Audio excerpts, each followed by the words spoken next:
Bonjour Mathilde, moi c'est Barbara Dumas. Je suis enseignante chercheuse à PUCV au Chili, c'est Pontificia Universidad Católica de Valparaíso.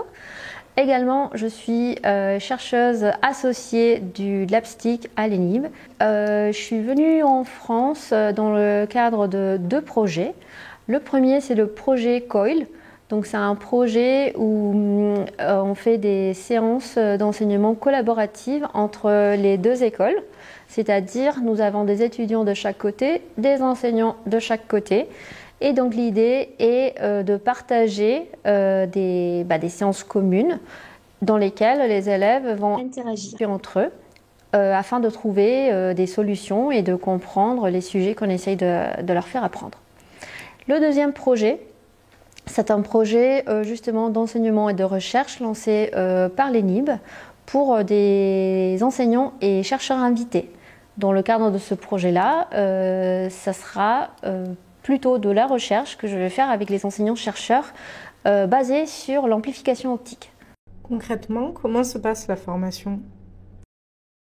J'ai partagé toutes les façons de faire avec les collègues de l'ENIB et on a mis en place 3 séances de cours collaboratifs avec des élèves du cycle ingénieur au Chili, en même temps avec des élèves, des doctorants, des masters et un enseignant-chercheur de l'ENIB. Barbara nous donnait les cours, ensuite elle nous donnait des devoirs.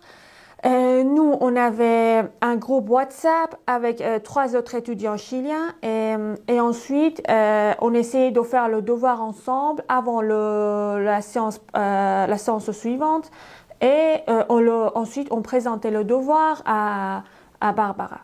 On n'avait pas que l'intervention de Barbara, il y avait aussi un autre professeur qui est venu nous aider pour un des types d'amplificateurs, le SOA. Quelles activités collaboratives as-tu mises en place ? Je leur ai donné quelques minutes pour faire des équipes franco-chiliens dans lesquelles ils devaient lire des textes en particulier et tirer le plus important afin d'avoir un classement préliminaire des différentes technologies en termes d'amplification optique et puis montrer ça à la classe.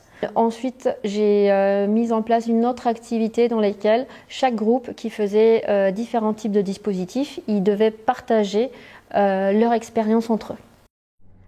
Quel est l'avantage de cette modalité COIL ?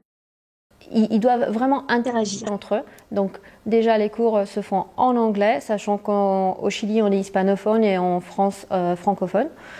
Et c'est le partage. Donc il y a non seulement le partage de la découverte scientifique, mais aussi le partage de la découverte d'une autre culture et d'une autre façon d'apprendre, parce que chacun a ses façons de faire. Et ça donne aussi des envies de découvrir plus en plus et voir d'autres options dans le futur, par exemple des stages ou d'autres activités. Et quelles sont les contraintes de cette modalité ? Principalement, je dirais des contraintes technologiques un tout petit peu, parce que malgré le fait d'avoir tous les équipements qu'il faut, parfois tout simplement il y a un signal qui n'est pas constant en termes d'internet. Il y avait un décalage horaire parce qu'au Chili, il y a 5 heures de décalage. Et donc, par exemple, je devrais les contacter à partir de midi parce qu'eux, ils étaient dormis là, le matin. Quel conseil veux-tu donner aux enseignants qui se lancent dans l'aventure ? Le conseil principal, ça serait peut-être avoir un peu plus de temps pour programmer en termes de créneaux horaires. Et si possible, qu'ils puissent dépasser un tout petit peu de l'heure, faire de séances plutôt de 2 heures, ça serait génial. Bien partager avec l'ensemble de l'école partenaire avec laquelle on va faire le projet. C'est super important d'être aligné parce que les objectifs d'apprentissage de chaque endroit ne sont pas forcément les mêmes. Donc l'idée, c'est de bien intégrer ces activités dans le cours ou dans la formation de chaque établissement. Quels sont vos retours sur cette formation ? C'était une expérience très intéressante.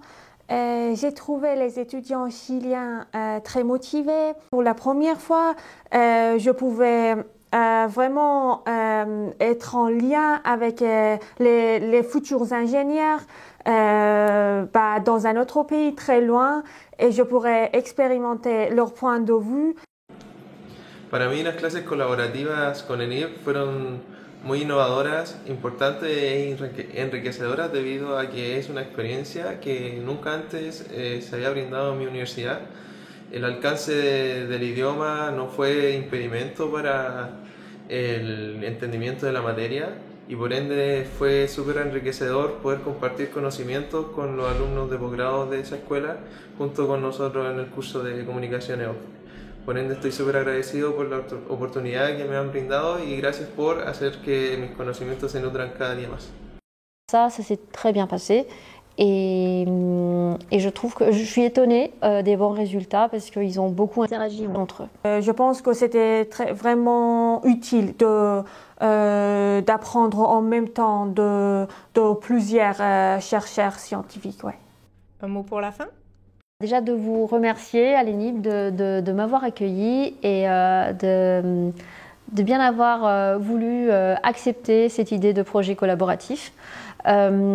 C'était vraiment une belle expérience et surtout ça nous permet de nous pousser à être des meilleurs enseignants et donc avec ces nouveautés et surtout en ayant autant d'interactions avec les élèves et entre les élèves. Donc voilà, je suis très contente et très reconnaissante de l'ENIB et également de PUCV de m'avoir donné l'idée et de m'avoir donné les fonds du projet qui ont permis de préparer l'activité.